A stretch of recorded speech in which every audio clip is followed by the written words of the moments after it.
crecimiento mundial está sujeto a una extrema incertidumbre. Las secuelas económicas dependen de factores cuyas interacciones son difíciles de predecir, como por ejemplo la trayectoria de la pandemia, la intensidad y la eficacia de los esfuerzos de contención, el grado de las perturbaciones en la oferta, las repercusiones del endeudamiento drástico, de las condiciones en los mercados financieros mundiales, las variaciones de los patrones de gasto, los cambios de comportamiento, como una renuencia de las personas a visitar centros comerciales y utilizar transporte público, efectos en la confianza y volatilidad de los precios de las materias primas. Muchos países se enfrentan a perturbaciones económicas internas, derrumbe de la demanda externa, cambios de sentido de los flujos de capital y colapso de los precios de las materias primas, lo que supone pronósticos con peores resultados. Para evitar tal desenlace, resulta crucial adoptar políticas eficaces. Las medidas necesarias para reducir el contagio y proteger vidas harán mella a corto plazo en la actividad económica, pero también deben ser consideradas como una inversión importante para la salud humana y económica a largo plazo. La prioridad inmediata es contener las secuelas del brote del COVID-19, sobre todo incrementando el gasto sanitario a fin de reforzar la capacidad y los recursos del sector de la salud, mientras se adoptan medidas para reducir contagios.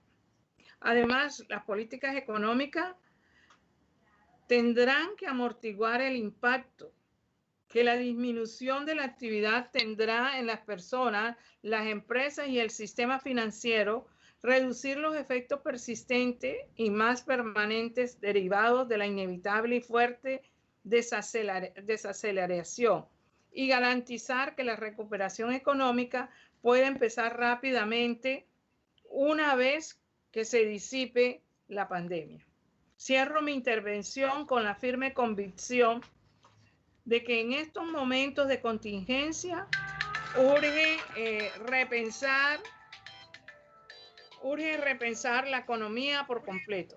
Se requiere de un nuevo enfoque, una especie de metanoia que sirve para aprender a leer e interpretar estos nuevos escenarios de incertidumbre, teniendo en cuenta en lo que se haga ahora va a tener sin duda consecuencias a mediano y largo plazo. Por lo tanto, mantener una mirada en el desarrollo, la innovación y la investigación es imperativo para la sostenibilidad de las organizaciones. Permítanme traer a su consideración la aseveración, la asertiva expresión, entre comillas, aquel que siembra en tiempos de crisis cosecha en tiempos de abundancia, cierro comillas. Dejemos pues que sean nuestros invitados especiales quienes con su conocimiento y experticia en esta temática nos den sus apreciaciones al respecto en el marco de este importante foro.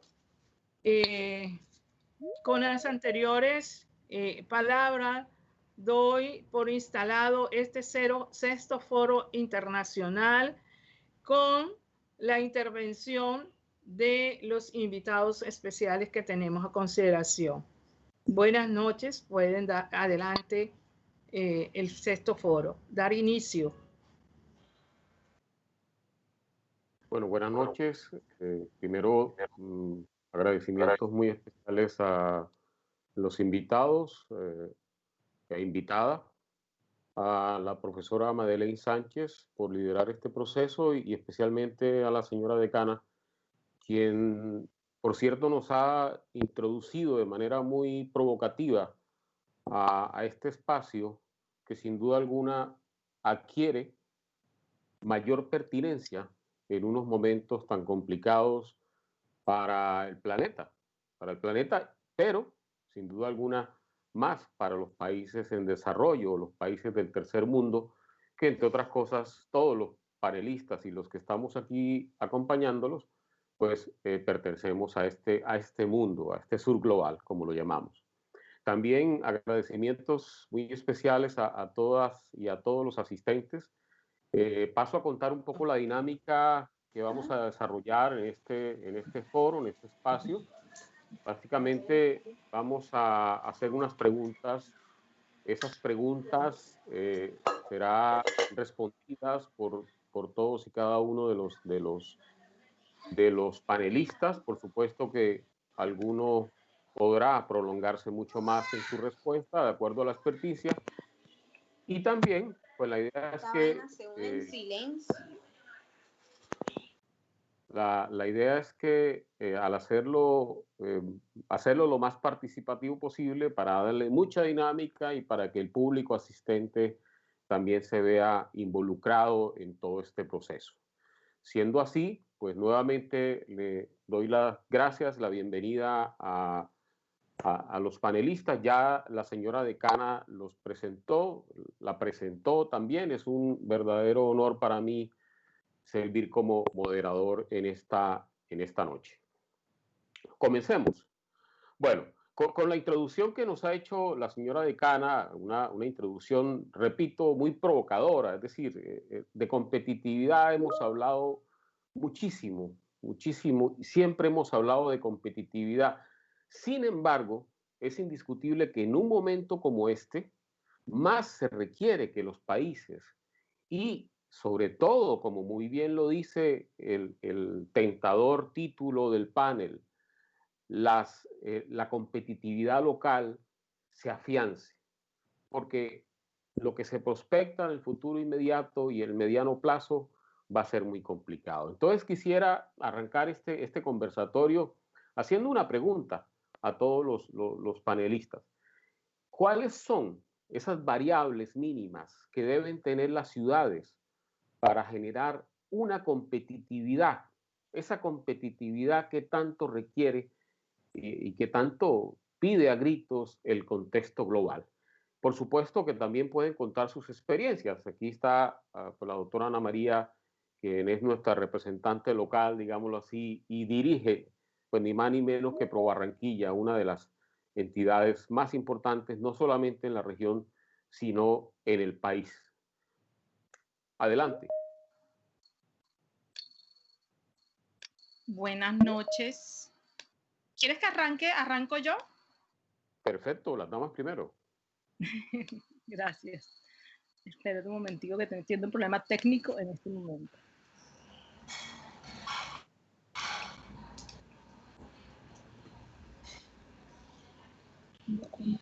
Excusa, pero es que tengo aquí, se me salieron un montón de cosas en el computador y estoy... Bueno, yo primero que todo quiero agradecer de verdad a la Universidad Tigre por esta invitación a generar, digamos, este espacio que es tan relevante, que se generen en el territorio este tipo de conversaciones que involucran tantos actores, y veo que tenemos invitados internacionales, y lo que enriquece, digamos, este tipo de dinámicas. La verdad que me parece muy oportuno que se haya dado esta invitación y esta oportunidad. La pregunta sobre las variables mínimas que deben tener las ciudades para generar la competitividad que requiere el contexto global. Yo quisiera arrancar, antes de hablar del tema, digamos, dar un contexto.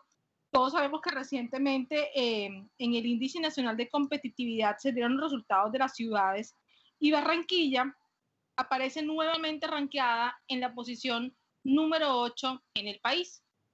Esto incluye las principales ciudades las principales ciudades capitales de Colombia, y durante varios años Barranquilla sigue apareciendo de manera reiterada en la misma posición, o sea que ni para adelante ni para atrás, podríamos decir. Cuando hacemos como esa revisión puntualmente, vemos que nos acercamos realizamos esfuerzos en algunas variables y no sucede lo mismo con otras. Por lo consiguiente, al hacer el balance, Barranquilla continúa en el mismo lugar. Eso nos da un marco de referencia, creo yo, y es muy importante entender ¿qué tan cerca y qué tan lejos estamos de las mejores ciudades en Colombia frente a los diferentes temas relacionados con la competitividad? Y aquí creo que es importante entender que desde Pro Barranquilla, nosotros lo que vendemos es al territorio. Vendemos a Barranquilla, promocionamos a Barranquilla y promocionamos al departamento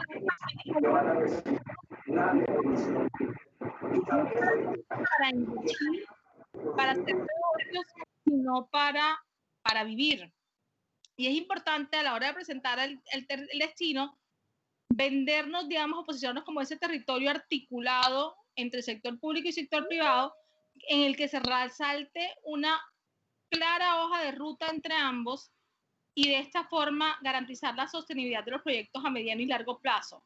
Entonces, antes de hablar de competitividad, creo que el hecho de resaltar y visibilizar esa articulación público-privada que se ha venido dando en el territorio ha sido muy eficiente y ha permitido, sin duda alguna, ejercer esa función de promoción del territorio.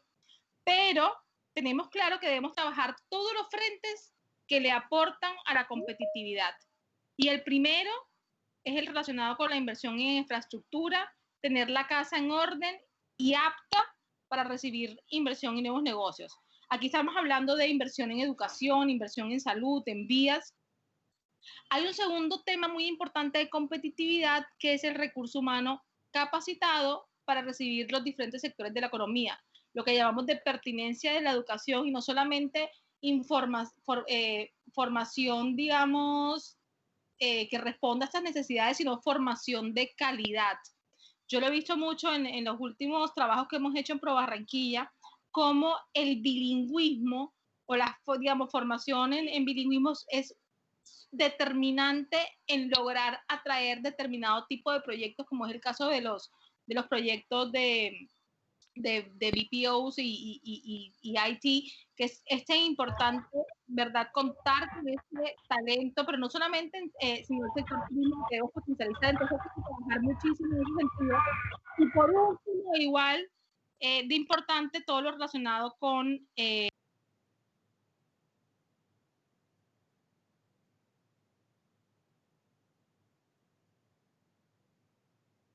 Parece que la doctora Ana María tiene problemas. ¿Será que se le cayó el internet? Les propongo ¿Aló? ¿Sí? ¿Está? No. ¿Doctora Ana María? No, tiene problemas, parece ser problemas técnicos, Héctor.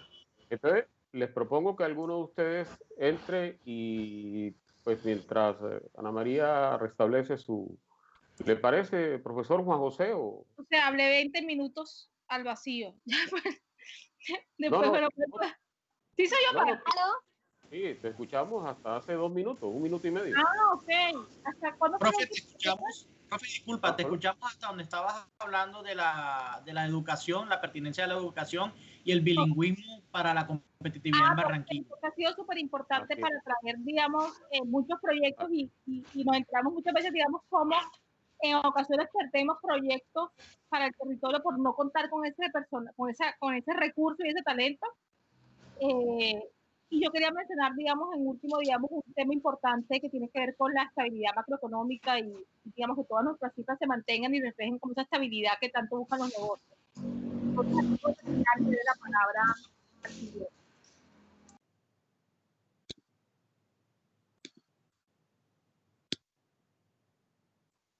Profesor Juan José.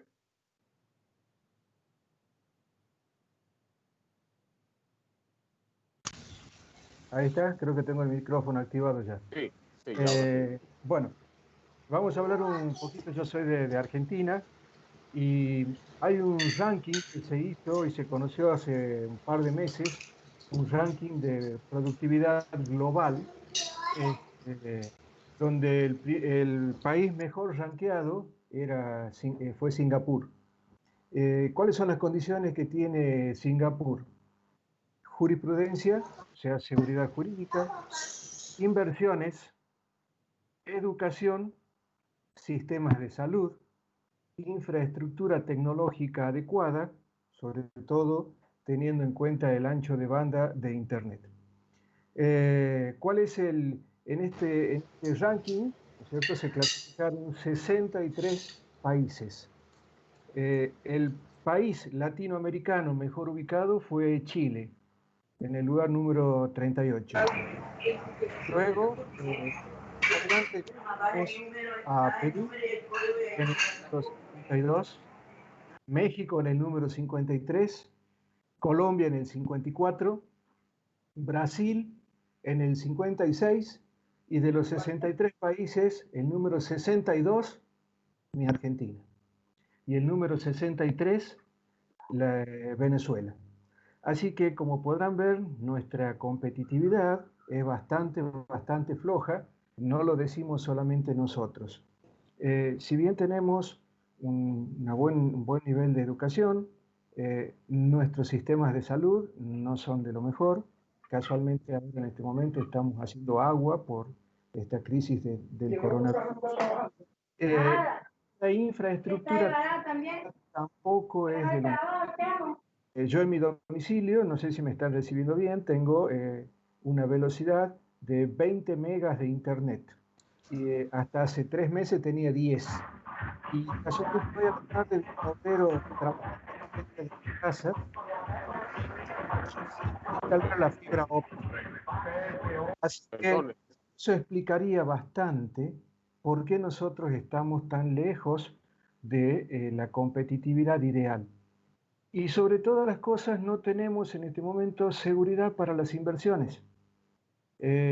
Nosotros en nuestro país tenemos en este momento una crisis bastante grave.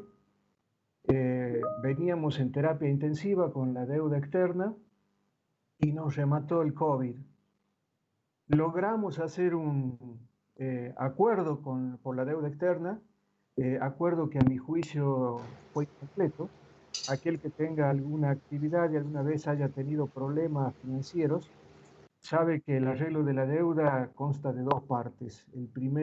La primera parte es arreglar con mi acreedor cuándo, cómo y cuánto le voy a pagar. Y la segunda parte del arreglo es que me siga proveyendo de materia prima, porque si no, no puedo seguir trabajando. Argentina logró un acuerdo por su deuda externa y definió cómo y cuándo pagar. Pero que le siga entrando Entonces, tenemos una escasez que ha hecho que tengamos un dólar en el mercado negro que vale aproximadamente 140 pesos argentinos y un dólar oficial que vale 75 pesos. Entonces, por eso, en este caso, la mayor parte de las exportaciones corresponden a productos agrícolas, fundamentalmente la soja.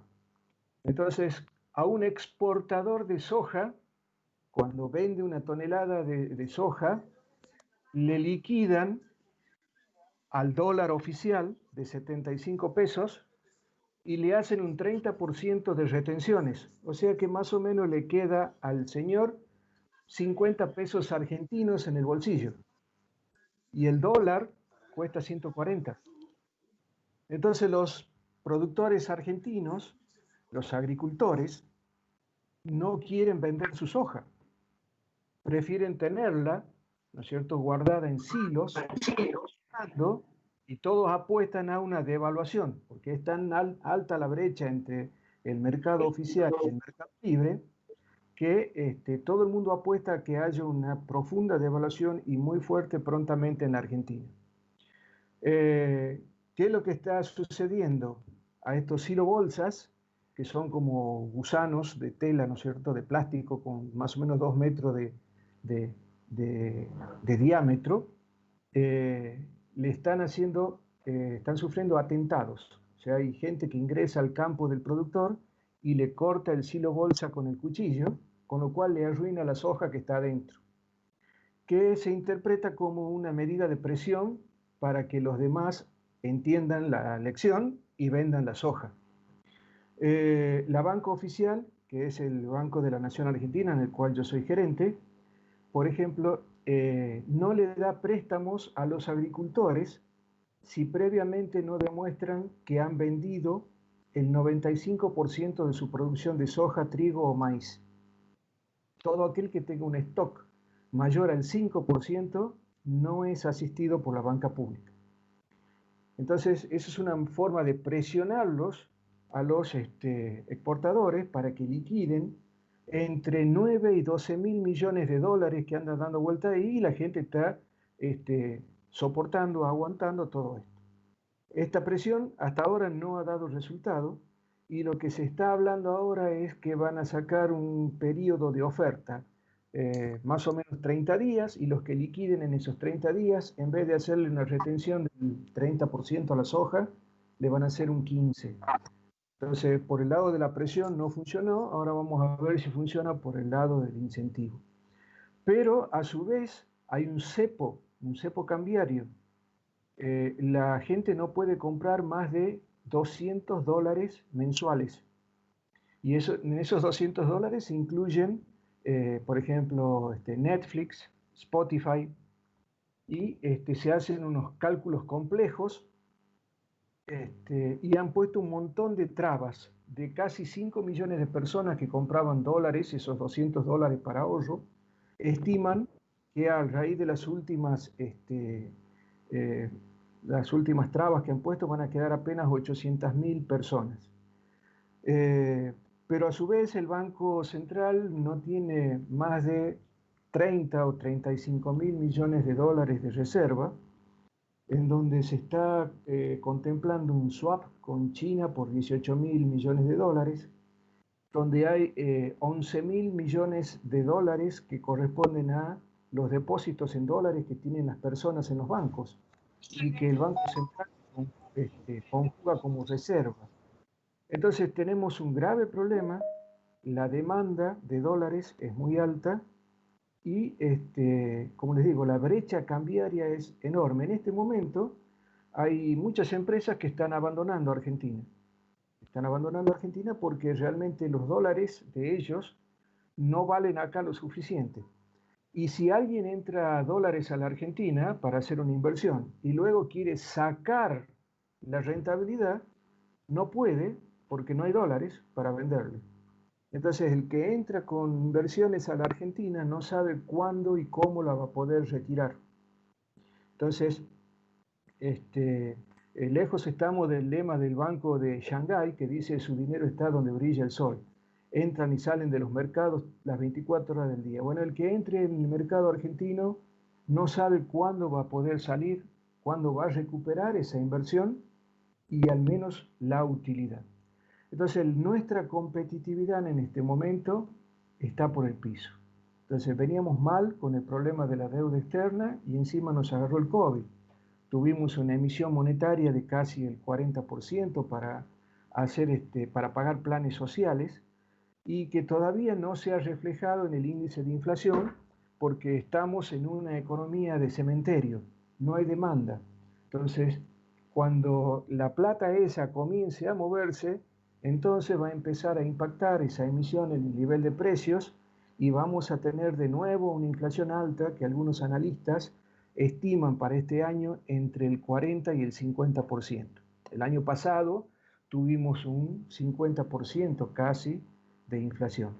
Entonces tenemos un escenario macroeconómico sumamente complicado. La verdad que yo no quisiera estar en los zapatos del presidente o del ministro de Economía, y estamos a la espera de algún tipo de medida o algunas medidas que se anuncien para tratar de atemperar esta situación.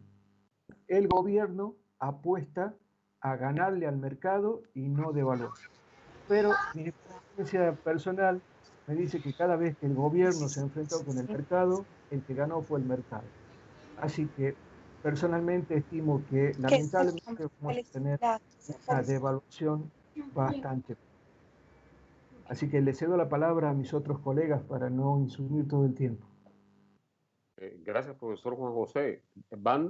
Carlos, te voy a ceder la palabra, pero es importante recordarle a los asistentes que por favor silencien el micrófono para que podamos escuchar todas las apreciaciones y toda la riqueza de los conceptos que nos están dando. dos datos muy interesantes. Ya Ana María nos contaba que Barranquilla está en el 8º nivel de competitividad. Por supuesto que un propósito debe ser subir en ese ranking. El profesor Juan José también nos decía un dato supremamente interesante y es Singapur, esa casi que ciudad-estado que creo que es mucho más pequeña que nuestro departamento del Atlántico, el cual ojalá, si no lo conocen, lo conozcan. Es uno de los más pequeños del país, pero con todo y eso está posicionada en un ranking maravilloso. Carlos, adelante.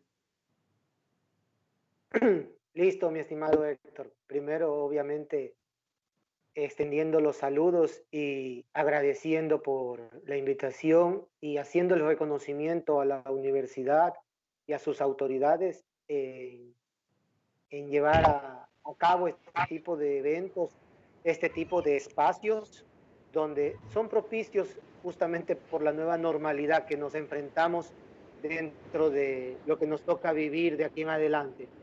Sí, yo concuerdo bastante con lo que dijo la primera panelista, lo que dijo también el doctor Juan José Quinteros.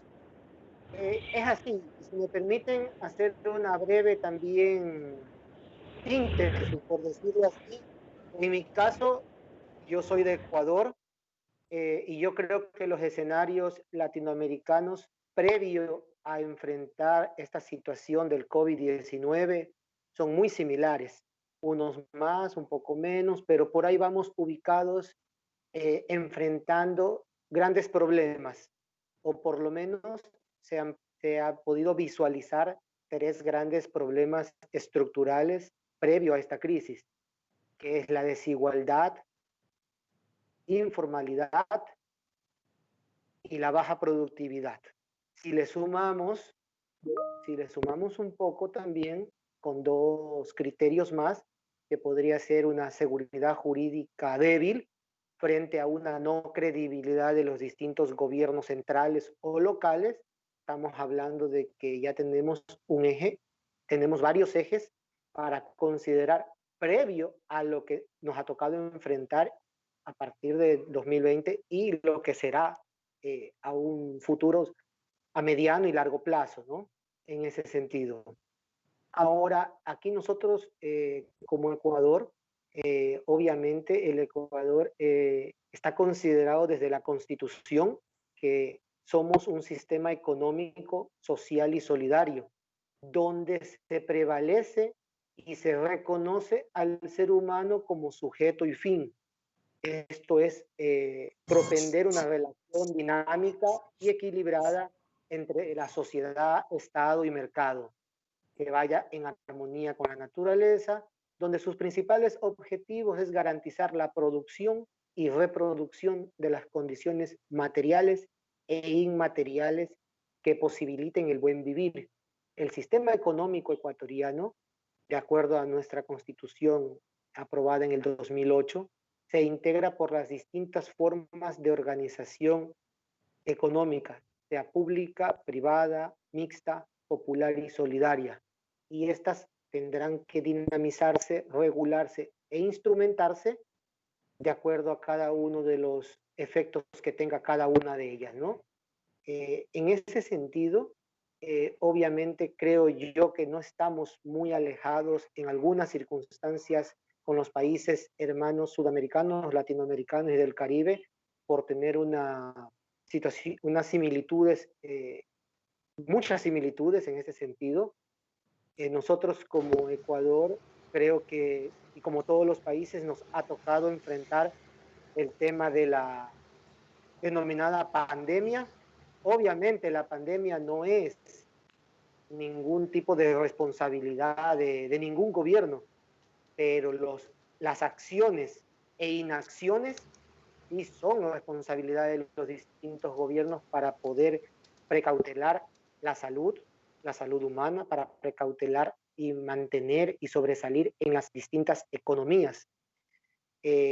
Obviamente, decía el doctor Juan Quinteros, obviamente no quisiera estar en los zapatos del presidente ni del ministro de Economía.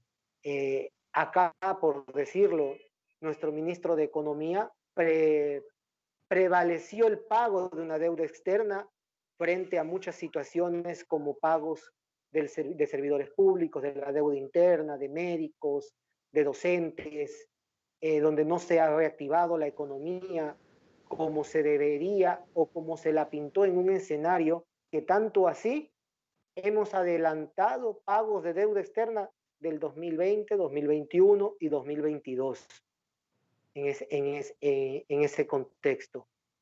Tanto así que también se aprobó una ley denominada Ley de Apoyo Humanitario, donde entre algunos articulados mencionaba para la reactivación económica, productiva, para frenar al sistema financiero de que no cobren intereses, intereses, moras y distintos gastos de gestión que puedan tener, pues pareciera que todo es letra muerta o solamente se lo hizo por cumplir algún formato o algún esquema y tener algo de publicidad, pero eso no está sucediendo.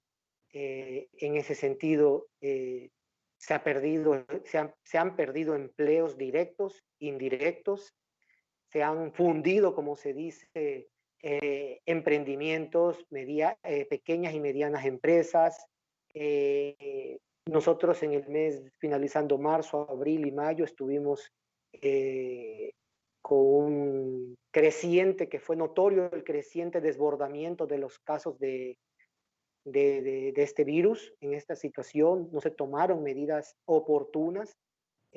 Ahora de pronto ya estamos, no es que estamos pasando la curva que dicen, no se la ha aplanado, también tiene que ver bastante actualmente con el comportamiento y cuidado de cada uno de nosotros como seres humanos, el poder extremar todas las medidas necesarias, pero sí insisto de que la inacción de los distintos gobiernos fueron determinantes y detonantes para que unos estén mejores que otros, ¿no? Dentro de la competitividad local, obviamente, por más que durante los últimos 20 años los indicadores que publica tanto el BID, el Banco Mundial y todos estos organismos internacionales, se evidencia de que la pobreza y la desigualdad han disminuido en estos últimos 20 años, pero aún existen grandes brechas que son muy amplias en comparación a otras regiones del mundo, como en la Comunidad Europea con los distintos estándares que se manejan. Nos enfrentamos a un nuevo paradigma, nos enfrentamos a un mundo cada vez más globalizado y con lo que ha sucedido en este 2020, sin duda alguna, va a marcar un antes y un después. Entonces, en ese sentido, es el desafío de cada una de las regiones, de los gobiernos centrales, de los gobiernos locales, a que puedan crear e instrumentar las nuevas capacidades, transformar los sistemas productivos y los modelos de negocios. Por eso considero que es imperativo, necesario para la supervivencia de los emprendedores, de las pequeñas, medianas y grandes empresas que están en juego, la dinamización de todo su entorno, para que obviamente no sean solo empresas en el territorio, sino que sean empresas del territorio hacia los territorios, hacia las localidades.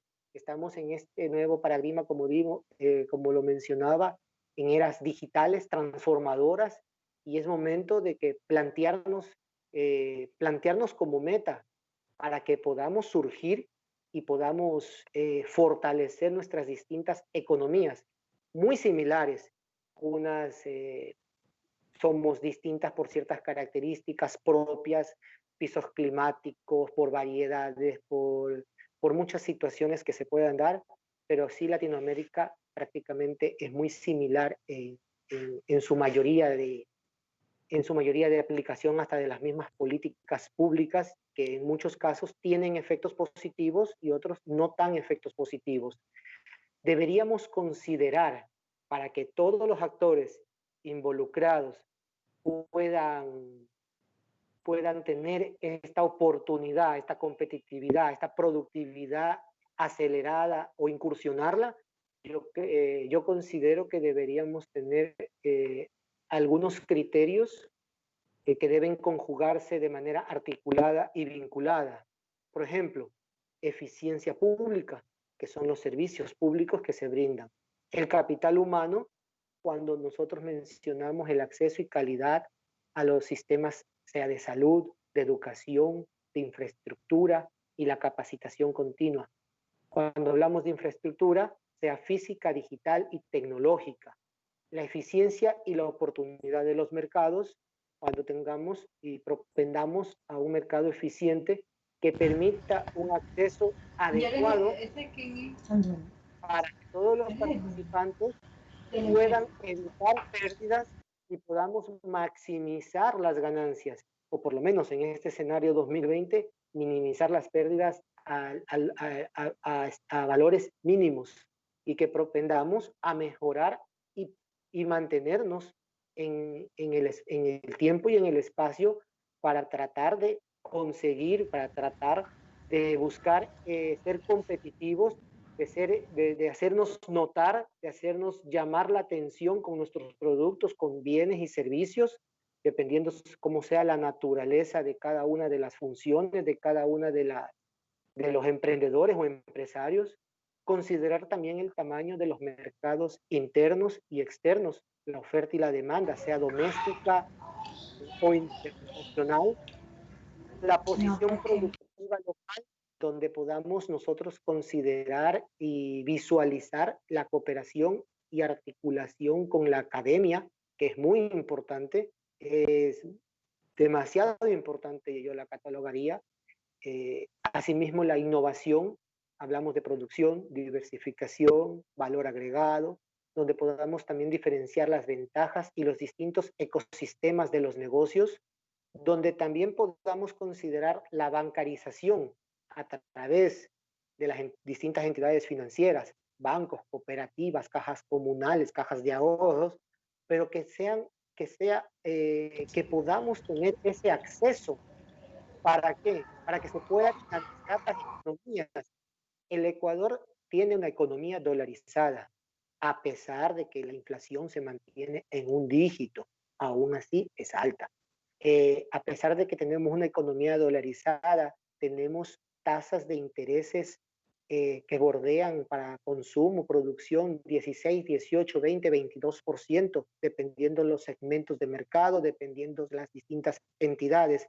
Entonces, eso encarece, por supuesto que encarece las oportunidades y encarece el poder ser competitivos día a día. Al ser una economía dolarizada y al estar como sándwich en las distintas economías de los países hermanos, como Colombia y Perú, donde en este caso a veces nos vemos a veces un poco amenazados o un poco, en el buen sentido de la palabra, amenazados, pero que nos obliga y nos tiene que obligar a ser competitivos, a mejorar nuestra calidad, a mejorar nuestros servicios, a tener una mayor preocupación hacia dónde queremos llegar con los distintos clientes actuales y los posibles futuros potenciales clientes. Y sin olvidarnos la carga tributaria que nos aplican en cada uno de nuestros países. O sea, en muchas situaciones, a la persona que recién va a emprender o va a tener, ha tomado la decisión de invertir su pequeño capital propio o de terceros a través de terceros, o sea, la carga tributaria, deberíamos buscar esas alternativas donde, para mi criterio, deberíamos bajar los intereses de la carga tributaria, bajar los porcentajes,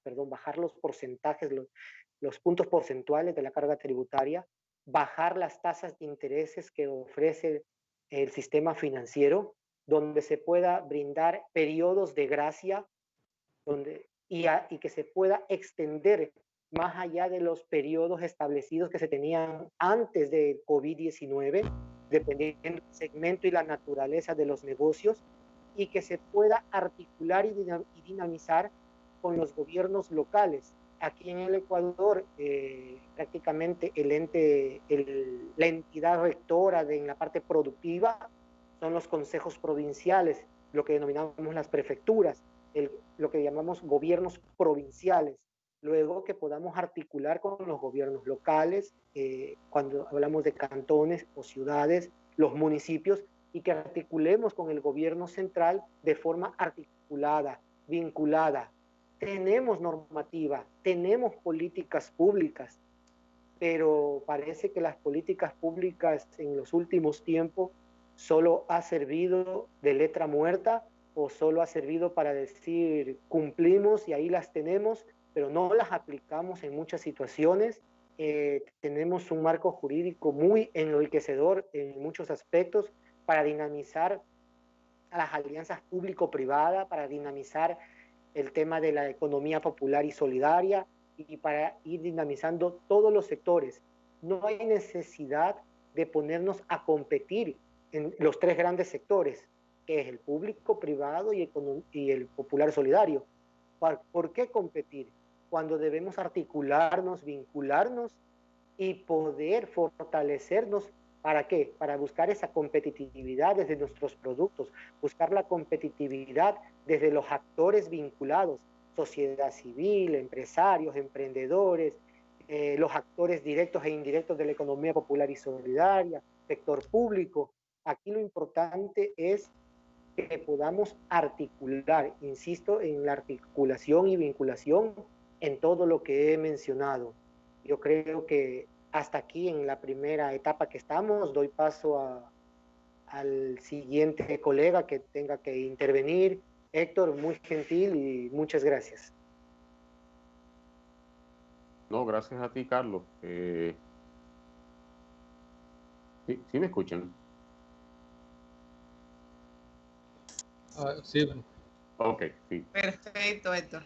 No, gracias, Carlos. Gracias, Carlos. Hay un punto importante que vamos a tocar ahora que Samit también nos dé sus contribuciones, y ese tema de articulación pública-privada, y creo que la doctora Ana María también más adelante nos va a contar algo. Lamentablemente ella tiene que retirarse a las 7:30, entonces después de esto seguimos con la otra pregunta. Samit, adelante, bienvenido.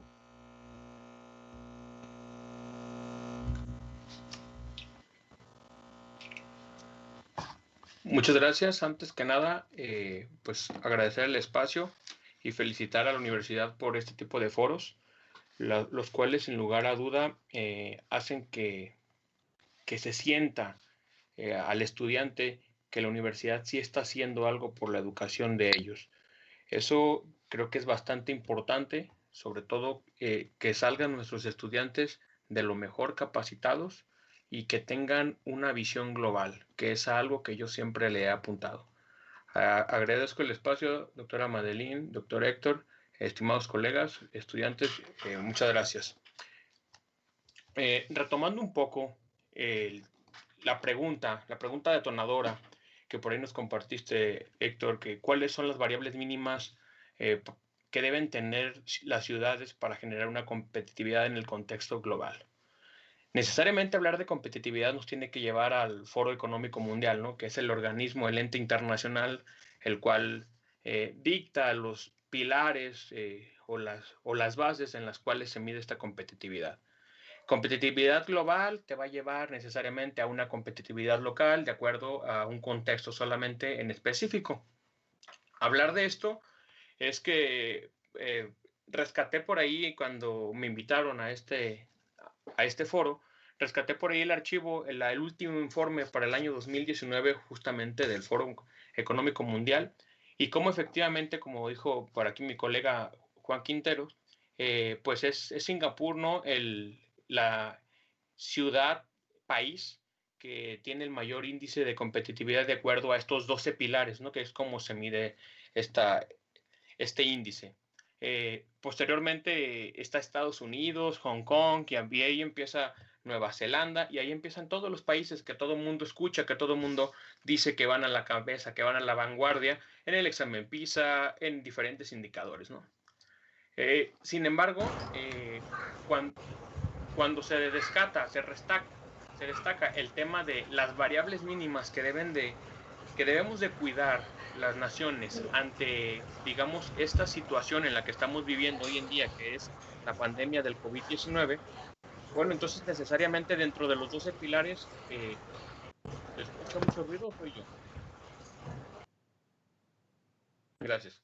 Dentro de los 12 pilares hay que empezar a escalarlos y hay que determinar cuál es, hay que hacer una priorización, ¿no?, de estos 12 pilares, porque necesariamente pues los países, pues si bien es cierto, ese índice, como lo comentó mi compañero Juan, pues estaba medido bajo las mejores circunstancias, bajo unas circunstancias donde hasta el año 2019 fue un año diferente, porque aquí quiero rescatar algo que incide directamente en la competitividad, pero no se ha hablado, que es el tema de la guerra comercial entre China y Estados Unidos, que necesariamente nos involucra a todo el continente. La razón de ello es que esta guerra comercial y más involucra mucho más a mi país por el reciente acuerdo del TMEC de México, Estados Unidos y Canadá, porque necesariamente impuso algunas barreras arancelarias, las cuales, pues, creo yo, ahora sí que es un punto de vista que después nos va a perjudicar por el tema del acero, ¿no? Pero esta competitividad tiene que reflejarse en el año 2019. Estoy de nuevo delimitando al año 2019 entre China y Estados Unidos por la guerra comercial, ¿no? Por la guerra de la hegemonía. Esta guerra de la hegemonía que ahorita justamente estoy escribiendo un capítulo donde estoy pronosticando que en el año 2028 es el cambio de hegemonía de China a Estados Unidos. Me especializo yo en estudios de China, Corea, Japón, México. Esa es mi área de especialidad. Y pues cuando hablamos de competitividad, 12 pilares, instituciones, infraestructura, adopción de tecnologías de la información, la estabilidad macroeconómica, entonces aquí empieza el mundo a temblar desde mi punto de vista, desde el tema macroeconómico, empieza a temblar porque pues en China, bueno, Estados Unidos con un presidente que toma una serie de decisiones sin mucho fundamento teórico, que son más al tema comercial, pues estas decisiones pues crean cierta inestabilidad.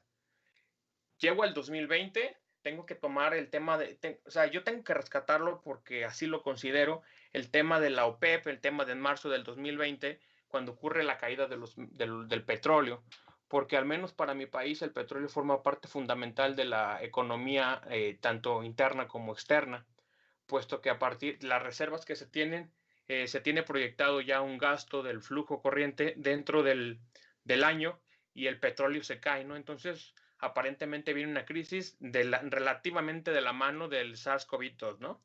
Entonces, ahí empieza una destabilización macroeconómica en el mundo y entonces, ¿dónde quedan los factores de la competitividad que cuidábamos tanto, ¿no? Porque si bien es cierto, el Foro Económico Mundial mandas porque por ahí en algún artículo que escribí, en algún momento me puse a investigar cómo se obtenían estos valores y por ahí mandan al menos 100 encuestas a diferentes países para obtener este índice. Si bien es cierto, pues los países cuidaban de cierta perspectiva estos 12 pilares, cómo andaban, cómo quedaban rankeados y después de una media, un juego de varianzas con un nivel de homocedasticidad de orden 2, pues ya vamos a decir, ¿no? ¿Sabes qué? Este es el ranking que le corresponde a tu país. Centrándonos propiamente en el ranking de México, Ecuador, Colombia y Argentina, que son los rankings que me puse a rescatar porque por ahí en el cartel vi que eran los países involucrados, pues me doy cuenta que México, pues sí, efectivamente, al menos de estos 4 países, estamos rankeados en el lugar número 1. México es el 2, fue comparado con Latinoamérica, seguido nada más de Chile. Sin embargo, el lugar número 48 del ranking mundial, pues exhibe muchas situaciones, ¿no? Analizando los datos muy a detalle, los datos de cada uno de los 4 países, por ejemplo, me doy cuenta a lo que, no sé, aquí el compañero Carlos me va a desmentir, pero para México lo que pasó en Ecuador fue algo muy fuerte. Tuvieron una crisis de salud muy, muy pesada a través del tema del COVID, o al menos fue lo que se inició en nuestro país. Ecuador se colapsó y cuando analizo este ranking, este índice de competitividad global, me doy cuenta que casualmente Ecuador tiene mucho mejor posición, está mucho mejor en la tabulación que México. En el tema de salud, Ecuador está en el lugar 50, México está en el lugar 60. Entonces, Ecuador, desde el punto de vista del índice de competitividad, tiene mejor sistema de salud que el país.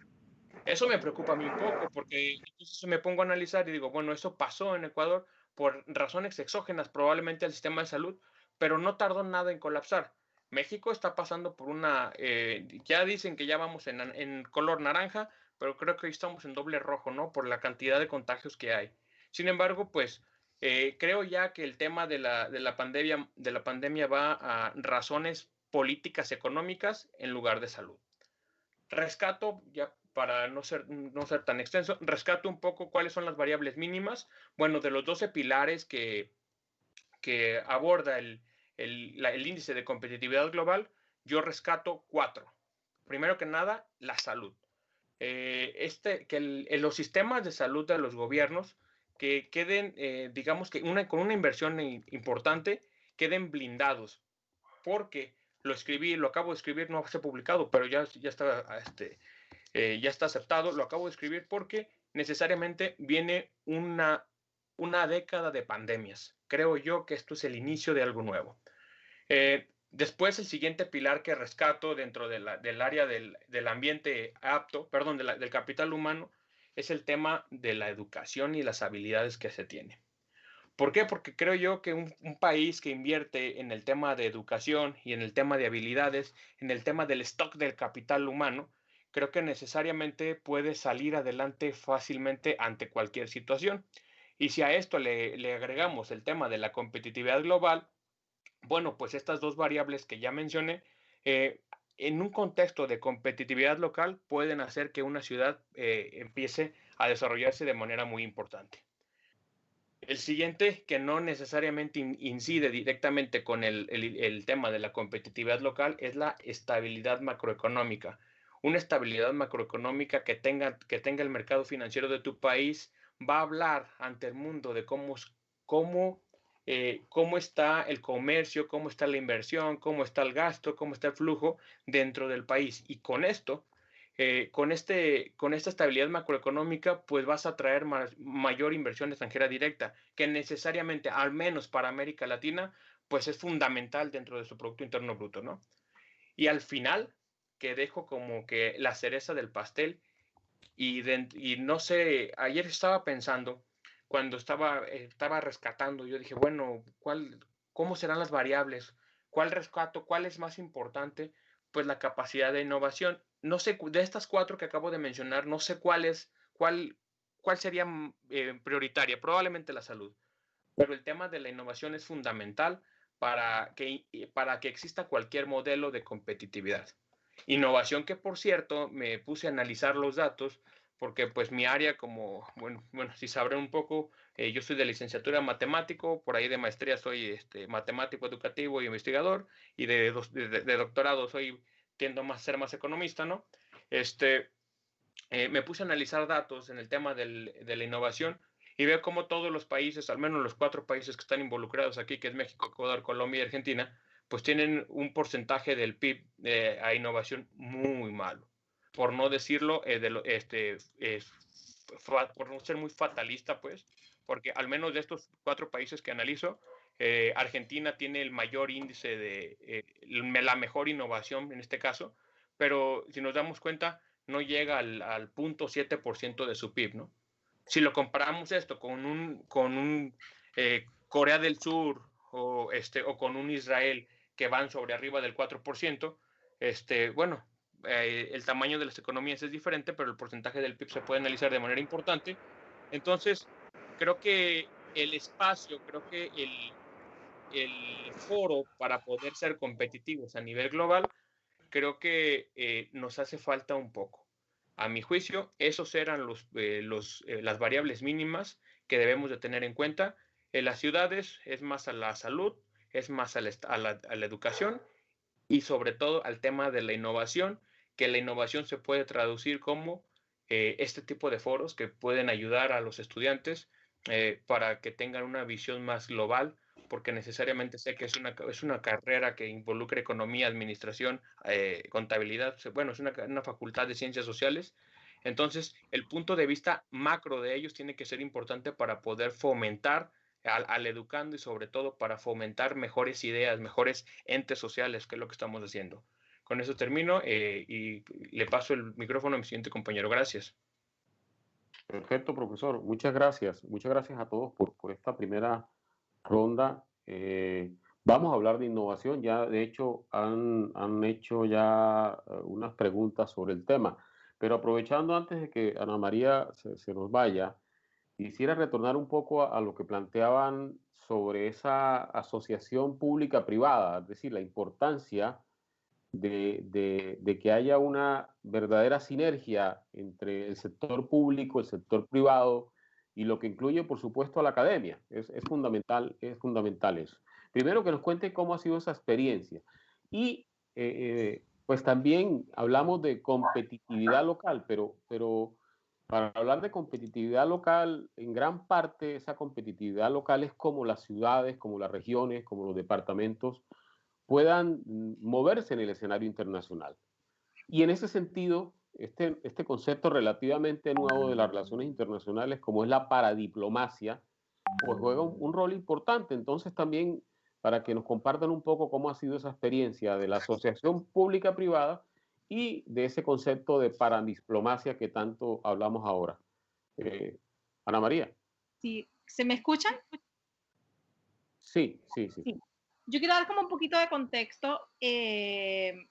Cuando a mí, digamos, me preguntan qué ha hecho Barranquilla y el Departamento del Atlántico, digamos, cómo ha logrado Barranquilla y el Departamento del Atlántico tener ese proceso de transformación tan drástico en estos últimos 12 años, en los que la ciudad, digamos, ha venido mejorando en sus indicadores económicos y sociales de manera significativa, en que la ciudad ha venido avanzando en términos de disminución de pobreza, en el que la ciudad ha venido avanzando en transformación del territorio y planeación como tal, siempre llego a la alianza público-privada. Yo creo que lo que más importante, digamos, lo que ha sucedido en Barranquilla y el departamento, y puedo hablarlo puntualmente por Pro Barranquilla, ahora hago doble clic en ese sentido, es que empezó a generarse, primero que todo, confianza que no existía entre este sector público y este sector privado, y se empezaron a generar conversaciones que han venido impactando de manera significativa en el desarrollo y en la transformación del territorio. Entonces, mi respuesta a qué ha sucedido en Barranquilla, obviamente reconociendo el gran liderazgo del público que se ha venido generando en este territorio desde hace 12 años, 14 años aproximadamente. Creo que lo que ha marcado y que nos diferencia de otros territorios en el país ha sido puntualmente esa alianza público-privada y esa conversación que ha generado resultado de la confianza en la transformación de Barranquilla y el departamento. Y puedo hablar, digamos, con conocimiento de causa, digamos, porque lo hemos vivido en carne propia. Pero Barranquilla es una entidad que no tienen que saber, es una entidad privada 100%, nace hace 30 años, y aquí pero eso quiero contextualizar, nace hace 30 años en un contexto en que Barranquilla había cero conversación en el sector público y el sector privado, en el que había cero confianza, un momento, digamos, crítico en términos de indicadores económicos, sociales y en términos de proyecciones. Y el sector privado decide crear esta organización precisamente para poder en algún punto apuntalar y reemplazar, digamos, ese vacío que se estaba viviendo en el territorio de liderazgo. Pero la entidad no fue... Creo que me sacaron, hijo de madre, ¿quién sería? Miércoles. Bien, ¿sí me siguen escuchando? ¿Me siguen escuchando? Sí, Ana María, te escuchamos. La gente, por favor, que apague los micrófonos para que podamos escuchar muy bien. Adelante, Ana María, gracias. Entonces, si bien se crea Pro Barranquilla con esa visión, Pro Barranquilla empieza verdaderamente a tener resultados significativos en materia, digamos, de visibilidad y de impacto a la prosperidad del territorio a partir de la vinculación del sector público. Entonces, hoy en día Pro Barranquilla es una entidad privada 100%, digamos, en sus estatutos, en su naturaleza jurídica, pero en la práctica es una alianza público-privada en el que el sector privado y sector público se ponen de acuerdo en conversaciones que apuntan puntualmente, en este caso, a la atracción de inversiones, a la atracción de ferias, eventos y convenciones al territorio, digamos, a toda esa actividad que hace Pro Barranquilla en pro de la prosperidad del territorio. Entonces, eso, digamos, como un primer mensaje que me parece, digamos, de la importancia. Ahora bien, ¿quién no se acuerda aquí cuando hablábamos, hablábamos de Malecón o de un Puerta de Oro y se veía como una utopía 100%?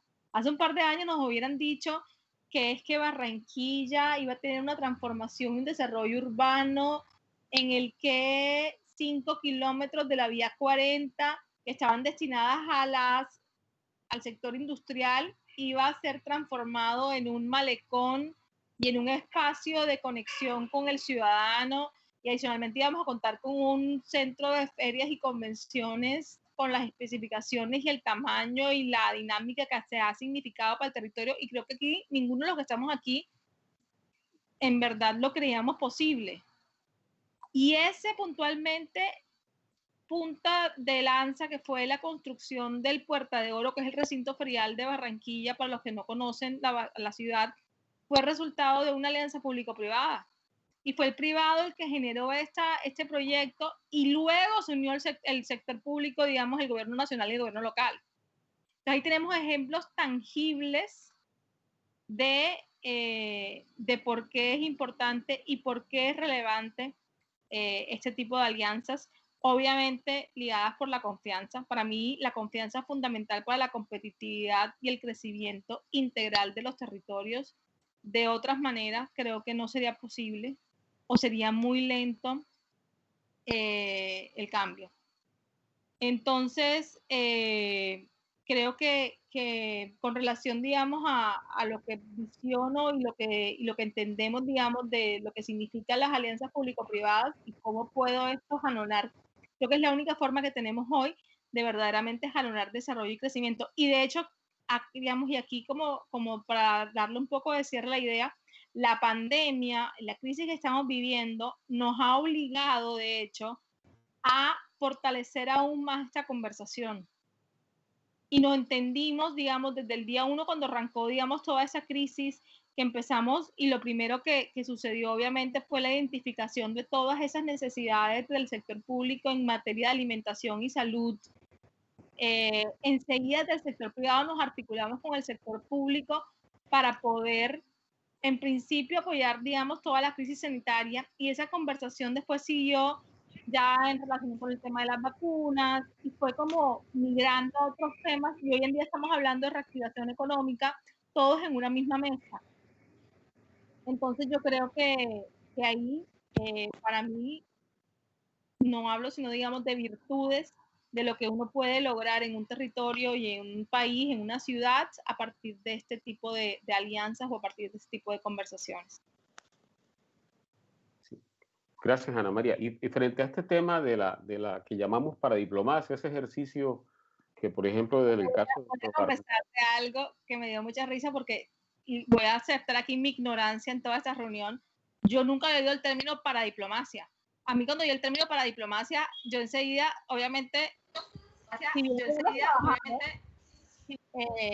lo reconocí, digamos, y entendí, digamos, porque no se utiliza siempre el término por la connotación negativa que puede tener. Para mí es súper importante y es clave la paradiplomacia.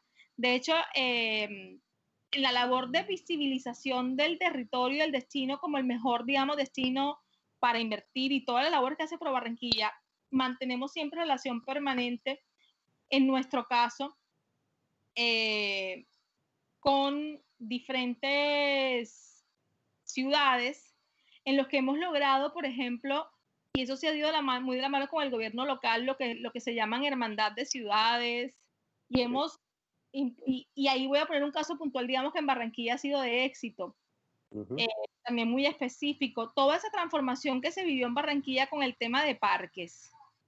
todo eso que vimos, digamos, bajo liderazgo de la alcaldía de Elsa Noguera en su momento, en el que se dio la transformación de los parques, nació también de una experiencia, digamos, y un acuerdo con la ciudad hermana de Tampa, y hubo mucho relacionamiento y mucha compartir conocimiento y experiencia que redundó en un muy buen impacto en el beneficio de la transformación de Barranquilla.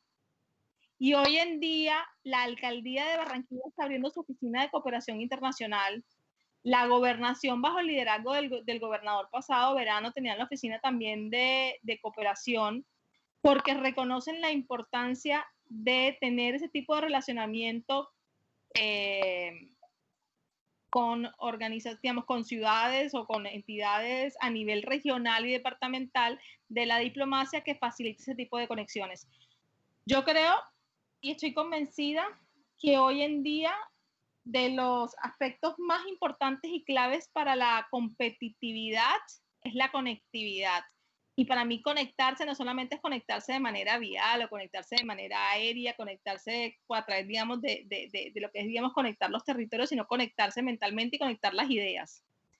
Y yo creo que este tipo de oportunidades representa muchísimo, tenemos, digamos, mucho por desarrollar en términos de identificar recursos de cooperación, identificar no solamente recursos de cooperación, sino también alianzas para atraer, digamos, o poder lograr que el gobierno local se beneficie de estudios o de cursos relacionados con los retos que tiene el territorio, y también la importancia de poder conectarnos, ¿por qué no?, en lo que se denomina, digamos, estas alianzas que puede hacer de repente Barranquilla o Colombia, digamos, o Barranquilla con otra ciudad también del continente, y lograr obtener cooperación de un aliado y beneficiarse a través de una triada. Creo que es mucho lo que tenemos por hacer y el camino por recorrer, porque hasta ahora lo que se ha hecho en Barranquilla es obviamente todo el celebramiento de las ciudades hermanas, que se entiende, digamos, por paradiplomacia, y hemos hecho uno que otro contacto, pero no te puedo decir que hayamos hecho una gestión eficiente, efectiva, resultado, digamos, de una estrategia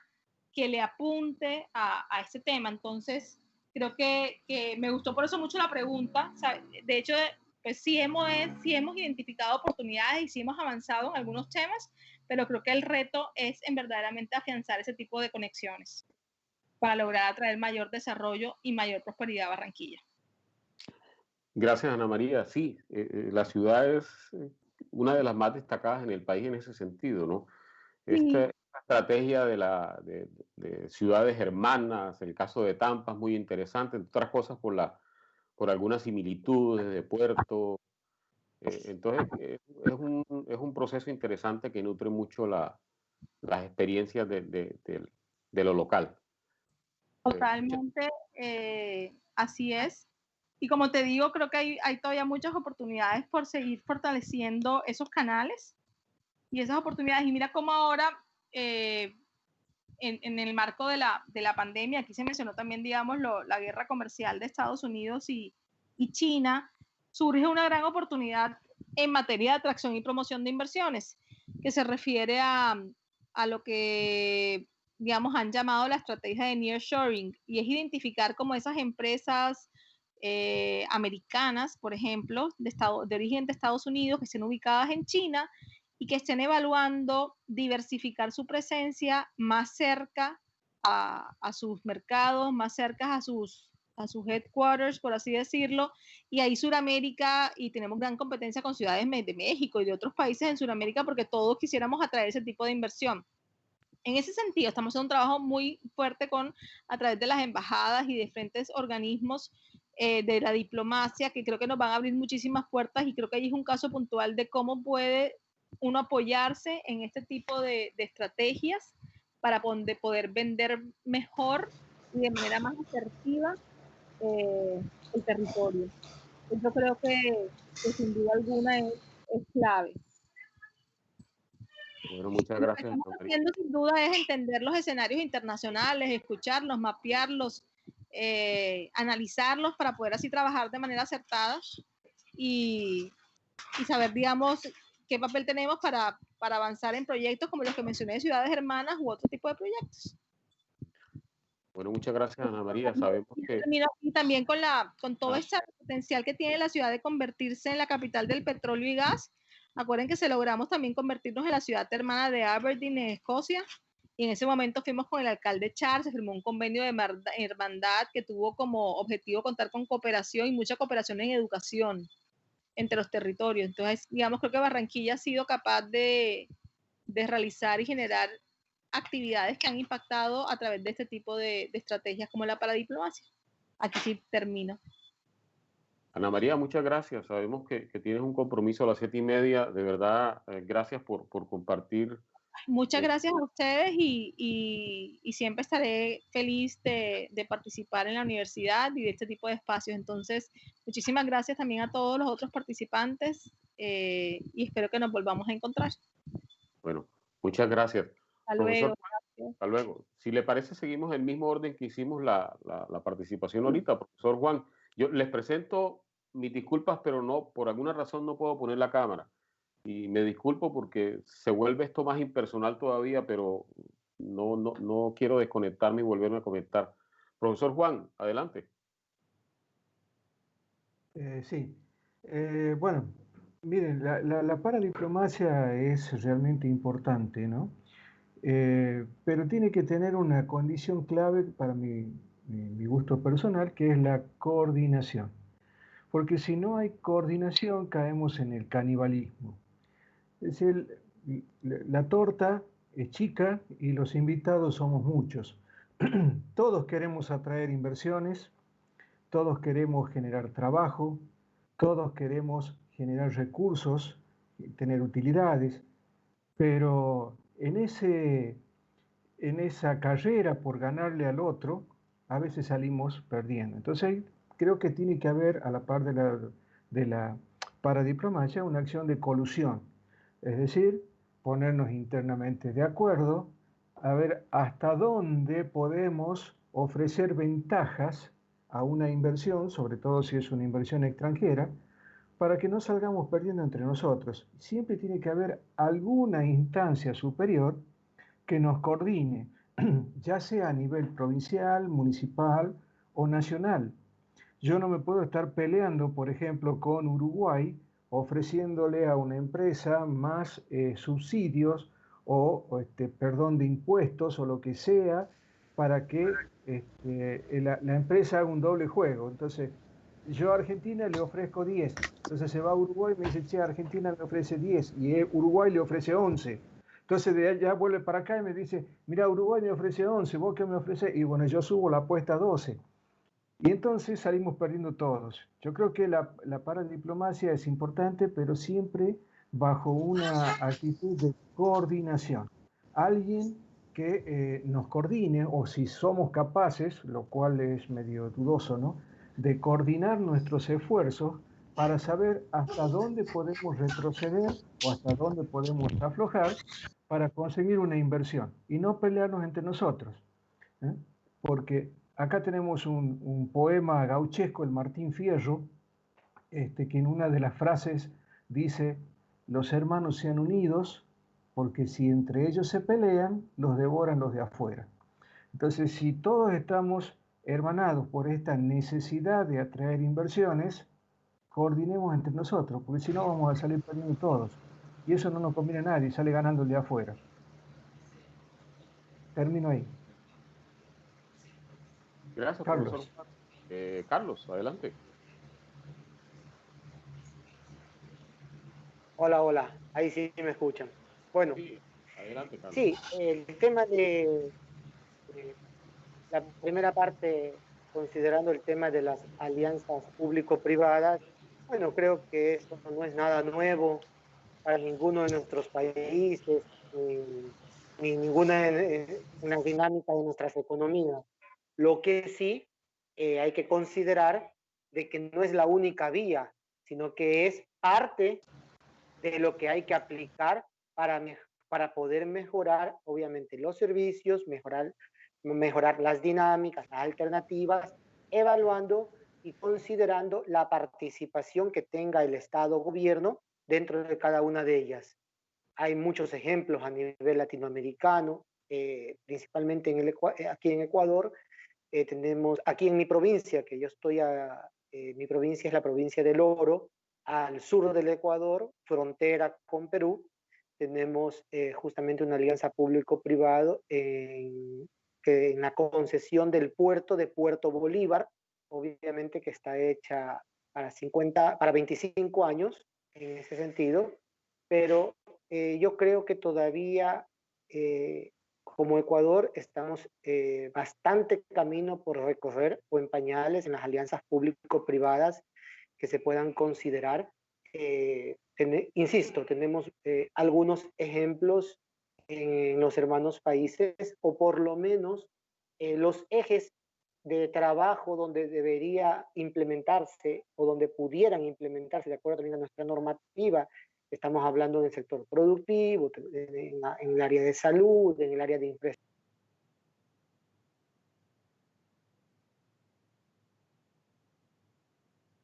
Carlos, ¿me fue el sonido a mí o se les fue a todos? Creo que se nos fue a todos. No, Ok. no, solamente No se escucha, no se al panelista fue que se le fue la voz, Sí, el Carlos, sonido, pues. Parece que te Ahí apagó tu me escuchan. micrófono. Ya, Carlos. Ahora sí, sí se escucha. Ahí, ya. Sí. sí, adelante, Carlos. Ya, disculpen.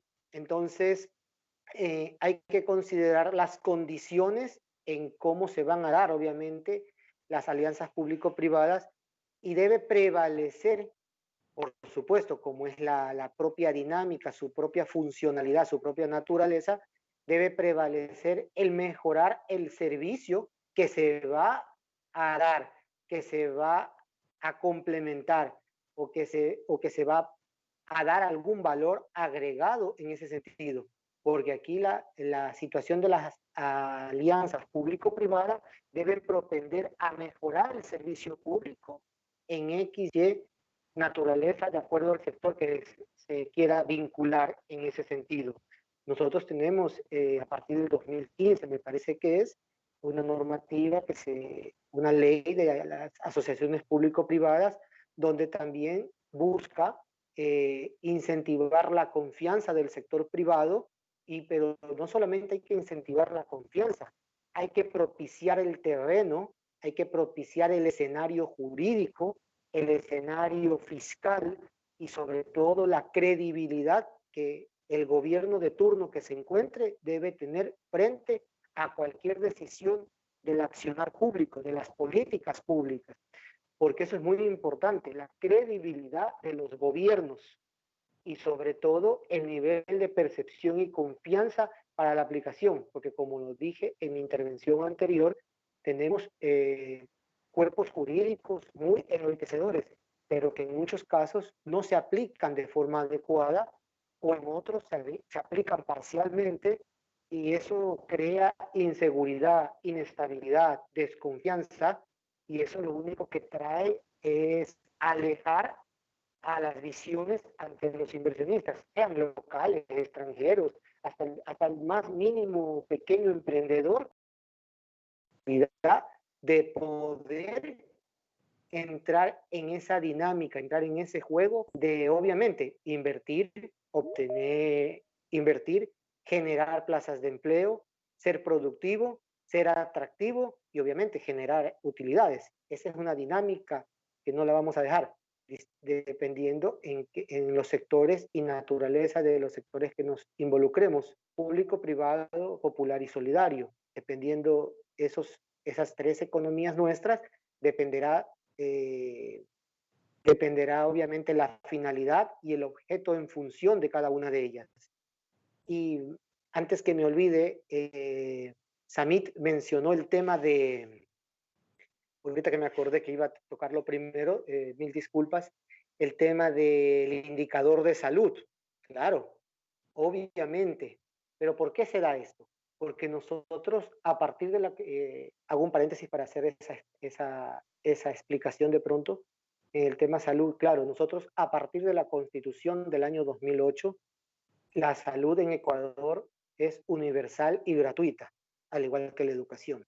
Al ser la salud universal y gratuita, obviamente el Estado entra con todos los recursos necesarios para que pueda precautelar la salud del ser humano. En nuestra Constitución está establecido que el ser humano está por encima del capital. Por eso somos un país considerado de economía popular y solidaria dentro de un Estado de derecho. Claro, de pronto ese indicador está medido en base a los resultados hasta finales de 2017, iniciando 2018. Lo que nosotros hemos tenido en estos últimos 3 años, sin ánimos de polemizar, nada que ver con cuestiones políticas o de los actores políticos activos actualmente, pero hemos tenido un debilitamiento actual en nuestro sistema sanitario. Tanto es así, como lo mencioné, se prioriza pago de deuda externa, se prioriza adelantar los pagos a 1 y a 2 años todavía, mientras tenemos un gran personal de salud impagos actualmente, tenemos impagos a maestros, tenemos recortes presupuestarios a la educación superior y que una Corte Constitucional avala esa situación. Entonces, claro, a partir de la Constitución del 2008, el Estado, con todo su aparataje, con los recursos nunca antes visto, entra para tener la atención universal.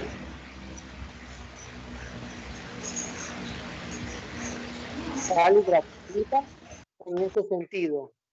Y obviamente, todo lo que se haga en salud siempre va a ser necesario hacer más. Obviamente, a partir del 2008 hay un giro, porque nosotros antes teníamos la Constitución del año 98, de 1998, donde prácticamente aplicaba las políticas públicas y estaba en función de la deuda externa, estaba en función del capital. La del 2008 cambia esa situación y pone al ser humano por encima. Pero en 10 años, obviamente no se puede cambiar temas estructurales que durante muchos años estuvieron necesitados y fragmentados en ese sentido. Hubo gran construcción de infraestructura hospitalaria, hubo grandes repotenciaciones de casas de salud por ciudades, por provincias, hubo un incremento demasiado importante, se triplicó, quintuplicó lo que se asignaba históricamente en salud a través de la Constitución, por lo que nos determina nuestro marco madre, como se lo dice, en ese sentido, pero por decirlo, con esta situación de la emergencia sanitaria, de la pandemia, ya veníamos trayendo en cola una inestabilidad, una falta de credibilidad Sí, y yo vi una, porque yo cuando me levanté, y una yo cuando, denominada yo, y una denominada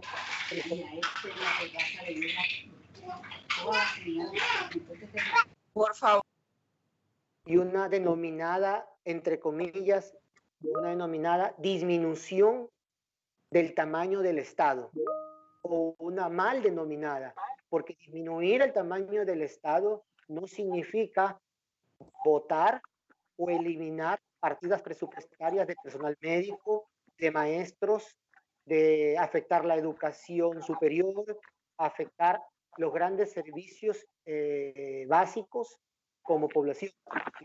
El tamaño del Estado es priorizar, es poder volver a la realidad que nos enfrentábamos y a pretexto de la emergencia sanitaria, y ahora todo es por el COVID y gracias al COVID y ¿cómo es que suelen decir? Por los siglos, por el COVID, estamos justificando, y me disculpan la palabra, estamos justificando muchas veces la indolencia y la torpeza de muchas personas que carecen de experiencia o que carecen de conocimientos o que le sobra la indolencia al estar frente a los estamentos públicos, cuando sabemos que disminuir el tamaño del Estado no significa votar médicos. En marzo, abril, mayo, los denominábamos, entre comillas, los héroes de bata blanca. Y desde el mes pasado los están votando sin pagar. Los están persiguiendo porque reclaman que no les han pagado 2 y 3 meses. Unas inconsistencias que están viendo. Creo que por lo que y se sigue las noticias paralelas con los hermanos países, en algunos es muy similar la situación. Pero yo creo que la indolencia y por decirlo menos, la inexperiencia e indolencia ha cobrado una factura muy grande en muchos gobiernos. La inacción ha cobrado una factura muy alta, que es la vida humana. Por eso y sobre todo, al tener una inacción o una acción no oportuna en su momento con el tema del COVID, nos tocó enfrentar la última semana de marzo hasta la primera de mayo un escenario desastroso, por lo menos en Guayaquil, que se viralizó a nivel mundial. En eso sí me alegra bastante que se haya visualizado,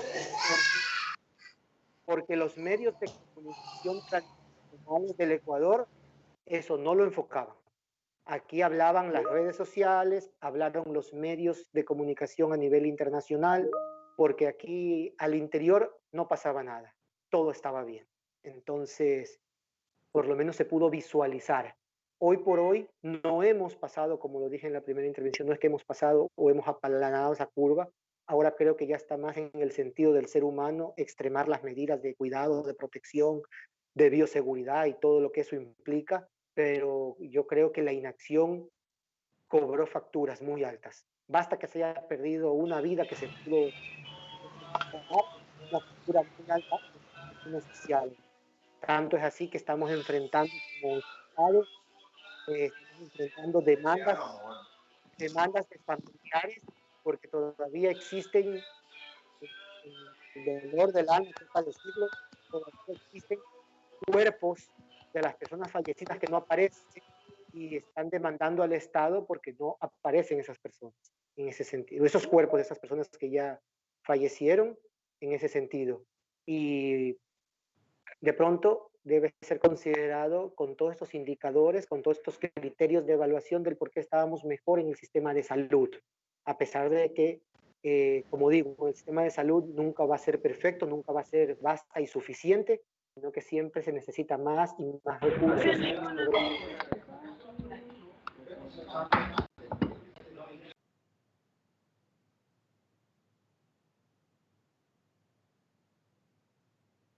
Profesor, se le fue.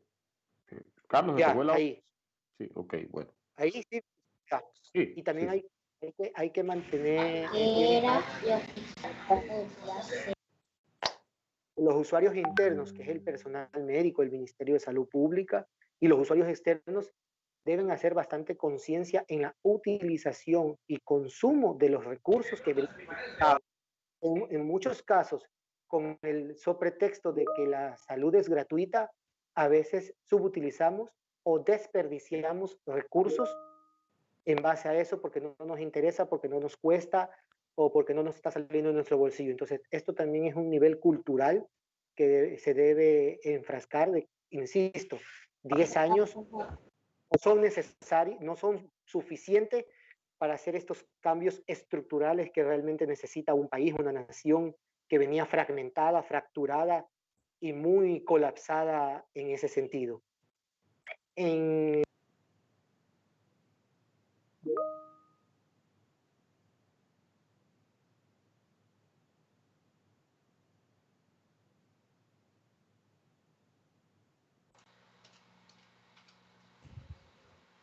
Carlos, tiene el micrófono cerrado. Ahí. Sí, ahora sí. Ya. Bueno, eso para poder comentarle a mi colega que tenía de pronto esa inquietud, esa preocupación en ese sentido.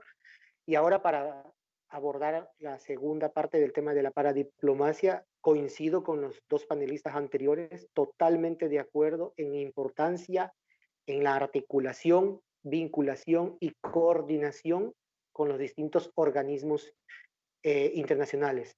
Llámese fundaciones, organismos multilaterales, hacemos ruedas de negocios, se hacen los circuitos de comercialización que hay que profundizarlos, pero esto sí, si no hay una articulación y debida coordinación de los gobiernos locales como eje y eje central entre estos organismos externos frente a los actores directos que están en la actividad productiva, comercial, para poder mejorar su competitividad, para poder mejorar sus distintas oportunidades, para poder fidelizar a los clientes actuales y poder captar a los posibles futuros potenciales clientes, es primordial este ente rector de gobierno local, gobierno provincial, gobierno local, articulado de esa magnitud. Y tenemos, insisto, hay muchos ejemplos en Ecuador, en los países hermanos, que yo creo que sería redundante comentarlos porque ya todos los conocemos en ese sentido. Hasta aquí, mi querido Héctor, doy paso a mi colega. Muchas gracias, Carlos. Profesor Samit.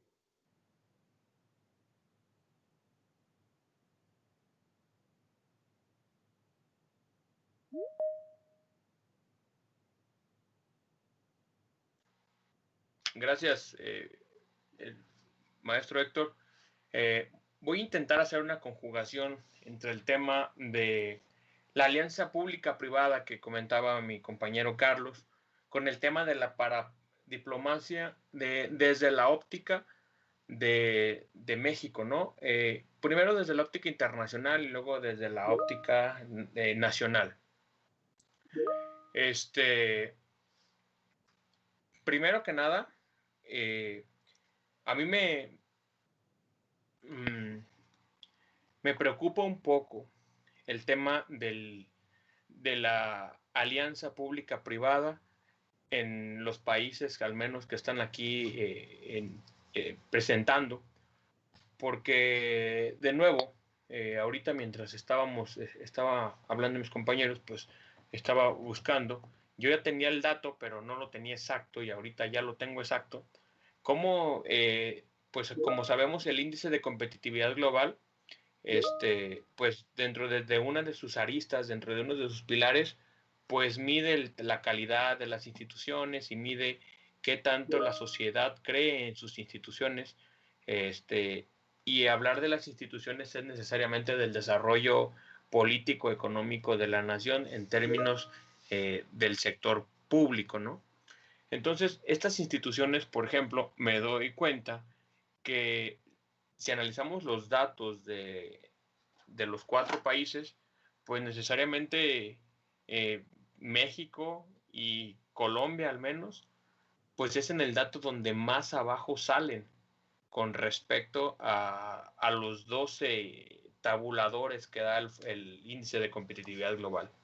Es decir, que dentro de esas 12 articulaciones, al menos para México y al menos para Colombia, son en las que menos creen en sus instituciones. Seguramente es por el tema histórico, por lo que nos pasó, por cómo se fue concebida la historia de Colombia y fue concebida la historia de México. Y este pasado hace que nuestras instituciones, no creamos, que la sociedad mexicana, la sociedad colombiana no crea en sus instituciones. Entonces, el papel de la alianza pública-privada, pues necesariamente va a jugar un papel fundamental en el desarrollo de la nación. Sin embargo, al no creer la sociedad en sus instituciones, entonces esta alianza público-privada, que probablemente podría haber sido estratégica, deja de serlo. ¿Por qué? Porque las instituciones en los países no tienen esa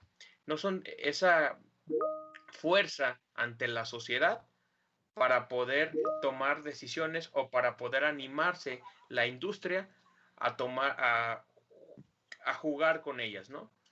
Entonces, esa alianza, aquí es donde necesariamente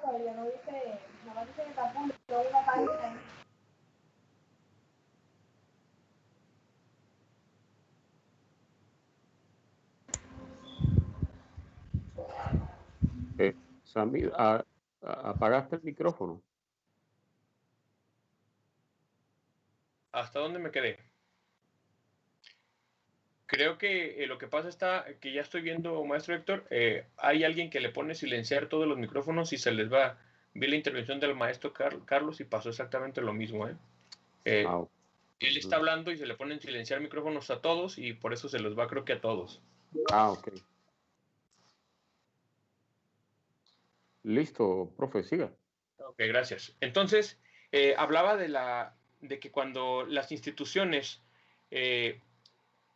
comienzan a perder credibilidad, pues esa parte estratégica que yo llamaba de la alianza público-privada, bueno, se ve un poco mermada. Entonces, de acuerdo al tema de la paradiplomacia, en ese sentido, en esa conjugación de ideas, pues puedo hablar que en mi país, al menos en mi país, en un principio, la diplomacia era bastante buena porque pues necesariamente el gobierno controlaba todas las instituciones y sin problema alguno las instituciones caminaban, no con el tema público, social de lo mejor, pero caminaban las instituciones. El rol de la paradiplomacia en México juega un papel importante. Estoy de acuerdo con mis compañeros panelistas, la coordinación, articulación y vinculación necesariamente es trascendental para ello. México como tal, en este momento, el COVID y el tema del cambio de partido que hubo por ahí en la parte de la nación, pues vino a mermar esta parte y vino a ser, primero que nada, desde mi punto de vista, el gobierno malamente quiso buscar, el gobierno nacional, quiso buscar evidenciar lo que habían hecho malo en los gobiernos anteriores. Se enfocó tanto en buscar qué habían hecho malo en los gobiernos anteriores que dejó de hacer cosas para su gobierno. Al pasar esto, y otra vez dice mi compañero, santificado sea COVID, y por el COVID, pues empezó a hacer una serie de factores exógenos al COVID para poder hacer una ruptura, porque ahorita en México estamos pasando por una ruptura, así lo voy a llamar, de los Estados Unidos mexicanos. Por un lado, tenemos a un gobierno donde un gobierno está enfocado en hacer su proyecto de nación con COVID y sin COVID, un proyecto de nación de la cual muchos investigadores no estamos de acuerdo y recientemente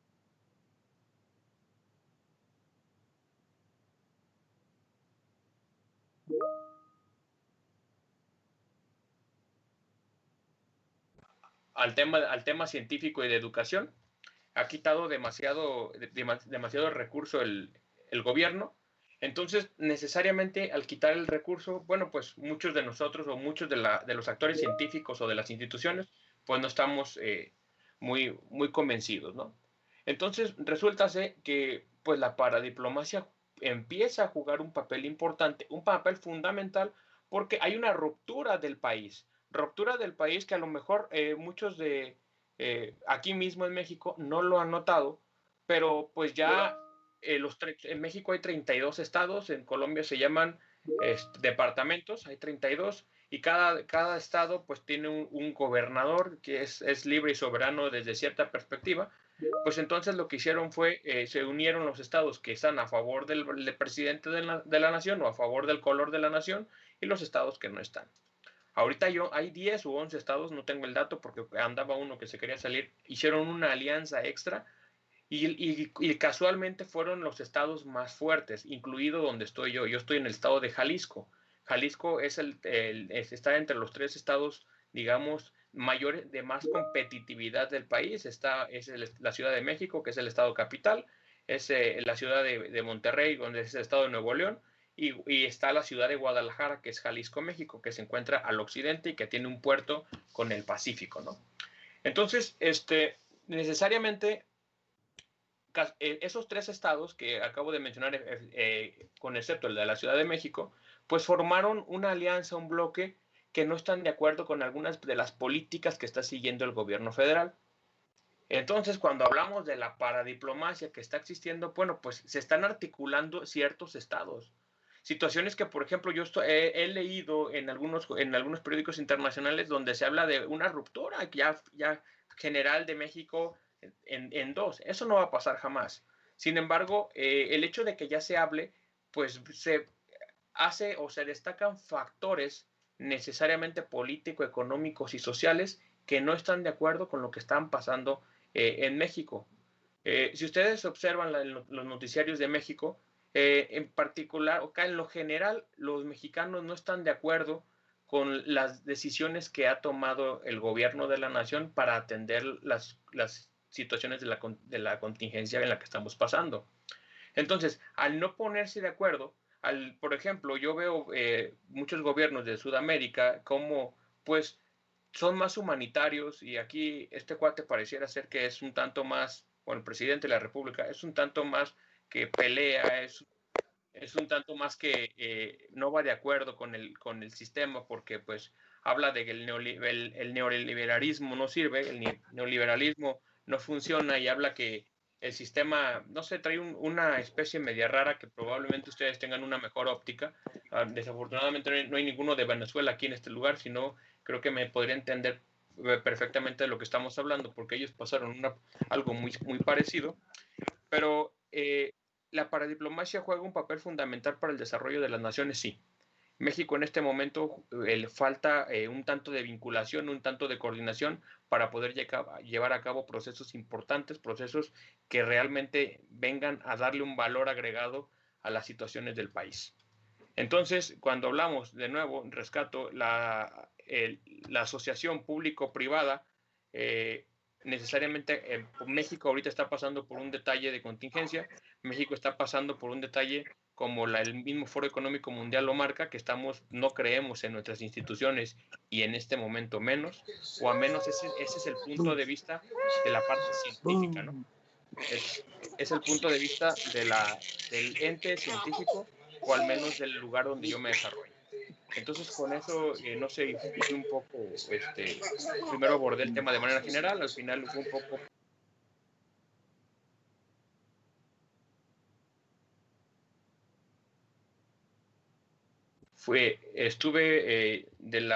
hablé un poco de manera general, luego fue un poco particular. Disculpen si me ganó un poco el corazón de repente, pero soy del bloque de los que está en contra del gobierno federal. Sin embargo, pues ese es mi punto de vista. A la orden, maestro Héctor. Bueno, muchas gracias, profesores. Muy rápidamente, porque lamentablemente el tiempo se nos está agotando. Quiero unir 2 preguntas del profesor Gustavo Enríquez, quien precisamente se enfoca a lo que hablábamos hace un rato, que era el tema de innovación.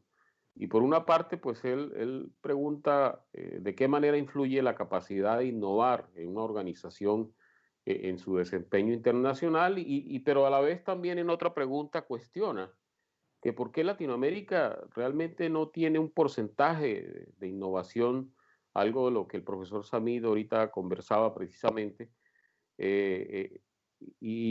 a pesar, y es muy paradójico como lo plantea el profesor, a pesar de que nuestros gobiernos nos dicen que los índices de educación y la conectividad han mejorado. Y pues cerramos también con una pregunta de Cecilia Sierra, para que no se quede por fuera, que va también muy en conexión con este tema de la competitividad, y es básicamente cuál es la incidencia de las redes sociales en la competitividad de un país. Entonces, profesores, lamentablemente el tiempo se nos está acabando, entonces, si le parece, profesor Juan, comienza usted.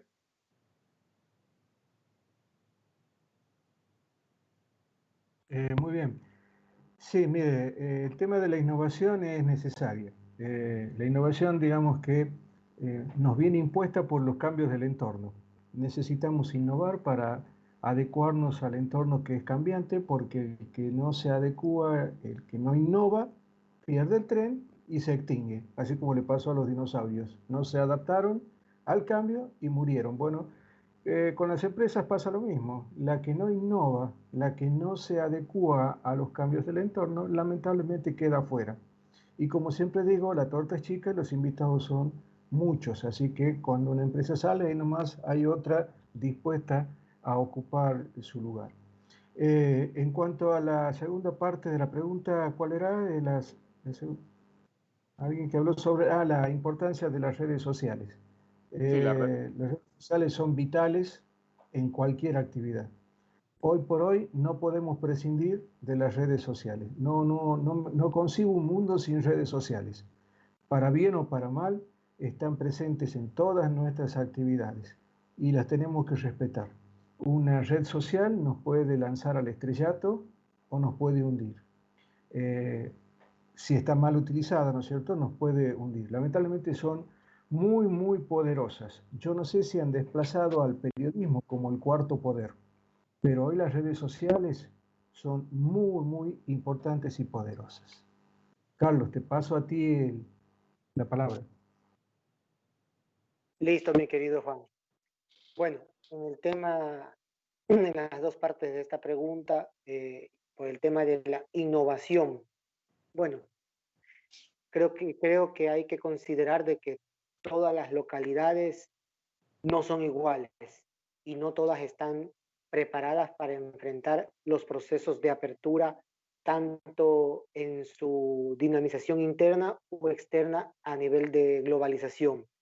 Hay que considerar las grandes disparidades locales y que obviamente tendrá que jugar un papel muy importante las políticas públicas existentes y la aplicación e implementación de estas políticas públicas para fomentar el tema de la innovación. ¿De qué es importante? Demasiado importante. Y claro, van a decir los asistentes, claro, todos dicen importantes, importantes, pero por supuesto, va a ser importante porque como lo dijo el panelista anterior, lo dijo el doctor Juan Quinteros, ¿qué dijo? Muy acertado. El que no se sube en el caballito se va quedando. El que no se sube del tren se fue quedando y así de sencillo el hoy por hoy. Entonces tenemos que tener bien claras también las capacidades técnicas y del mismo liderazgo de los gobiernos locales y provinciales frente a todos los actores vinculados de manera directa, de manera indirecta. La lógica, considero que hay que prevalecer la lógica del desarrollo integral y sobre todo del apoyo a cada uno de los procesos en la parte productiva. Obviamente, no todos los gobiernos locales y provinciales tienen incorporado esto en sus agendas, pero obviamente habrá que trabajarlo. Los que no lo tengan, habrá que hacer la fuerza desde la sociedad civil, desde las organizaciones, porque es así como se consiguen las cosas positivas, es así como podemos propender a mejorar y obviamente siempre la innovación va a estar día a día. Lo que ayer era innovador, mañana ya no lo es. Y hoy estamos planificándolo. En la segunda etapa de la pregunta, el tema de las redes sociales, es bastante compleja esa pregunta. Yo en lo personal estoy convencido de que las redes sociales, y ya lo dijo mi querido Juan también, desplaza el cuarto poder de ciertos grupos hegemónicos de medios de comunicación. Las redes sociales cumplen, yo creo, dos aspectos muy extremos. Son muy buenas y muy malas. O no tan buenas, por decirlo así. No creo que tenga un término medio. En el sentido de comercialización, de marketing, en el sentido de promoción, difusión y de hacer conocer algo o a alguien, son fabulosas.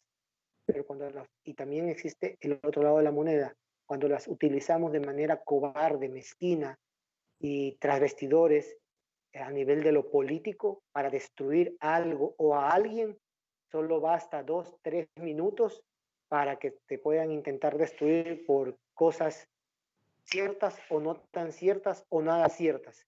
Pero son muy importantes el tema de las redes sociales, sobre todo en el aspecto de la competitividad, en el mismo aspecto de la innovación, para ser considerado como uno de los pilares en el momento de que queramos involucrarnos y fortalecernos en estas aristas. Perfecto. Gracias. Gracias. Samit. Adelante. Seré muy breve, continuando con lo que dice mi colega Carlos. Efectivamente, las redes sociales, el mal uso de las redes sociales se desplaza más rápido que el buen uso de ellas.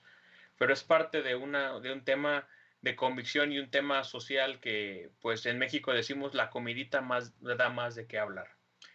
En cuestión de innovación, creo que la inversión en el área de innovación es importante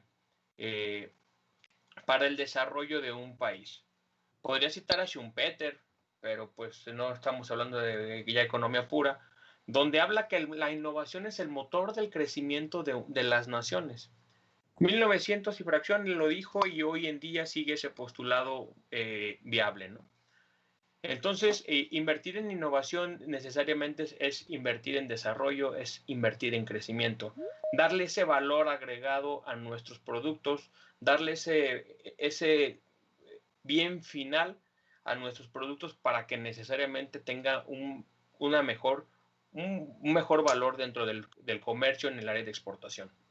Entonces, hablar de competitividad y hablar de innovación para mí, ahora sí que es el área en la que más he estudiado, que más me he dedicado.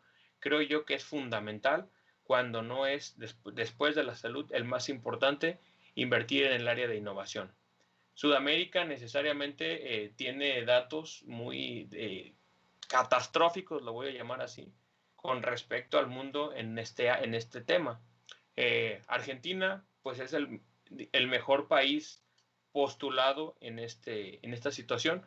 México, Ecuador y Colombia, pues no tienen mucho que decir. México por ahí en el sexenio pasado tuvo un importante crecimiento en el área de innovación, pero pues ahorita estábamos en el 0.5 de nuestro PIB y ahorita ya andamos en una inversión sobre el 0.30, mismos números que en el 2002. Entonces eso es hasta antes de la pandemia.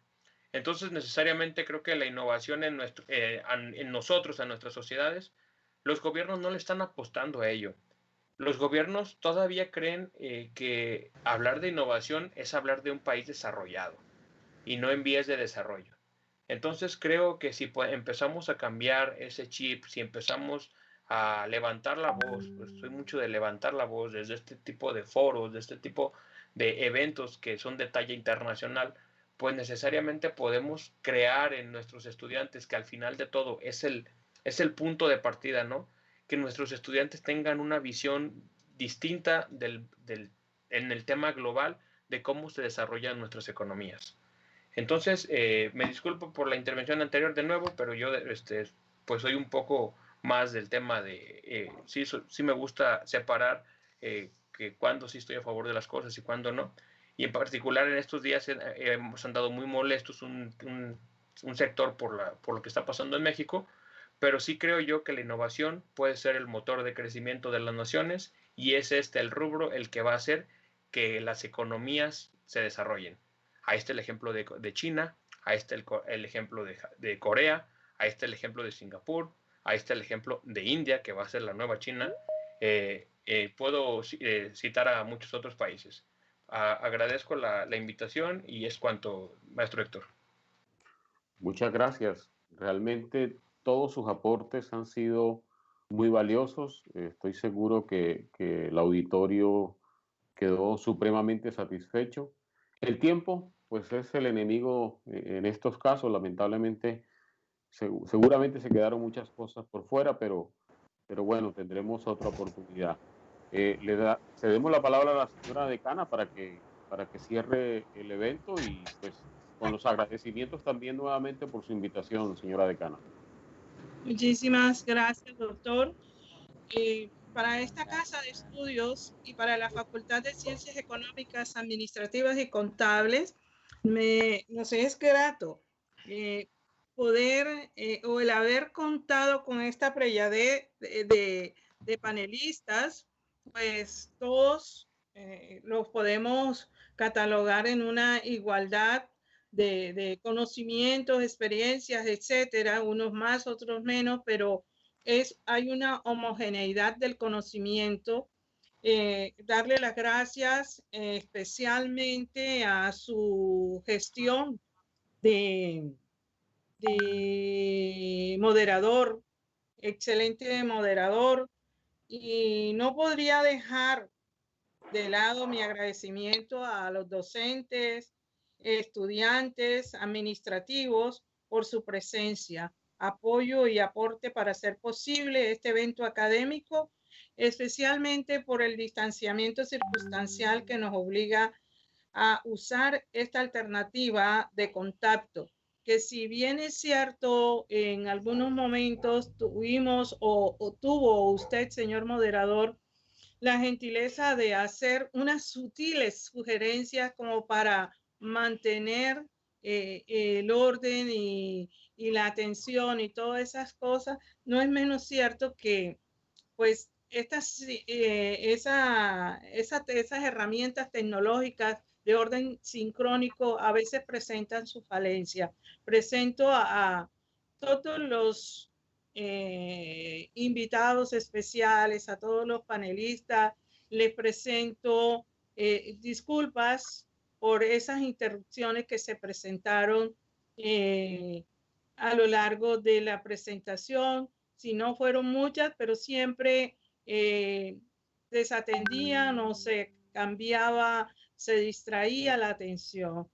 En nombre de, como lo dije anteriormente, Universidad Libre, orgullosamente unilibrista, mil y mil gracias. Esta es su casa, esta es nuestra casa, su casa, para que cada vez que ustedes por su propia decisión o que nosotros volvamos a recurrir de manera de invitados especiales, poder contar con su apoyo, con su colaboración incondicional. Que tengan muchos éxitos, feliz noche, muchas gracias a todos. Muchas gracias. Muchas gracias a ustedes. Gusto. Gracias a ustedes. Gracias, hasta luego. Hasta luego, buenas noches. Adiós, adiós. Buenas noches, feliz noche. Buenas noches, muchas gracias. Feliz noche.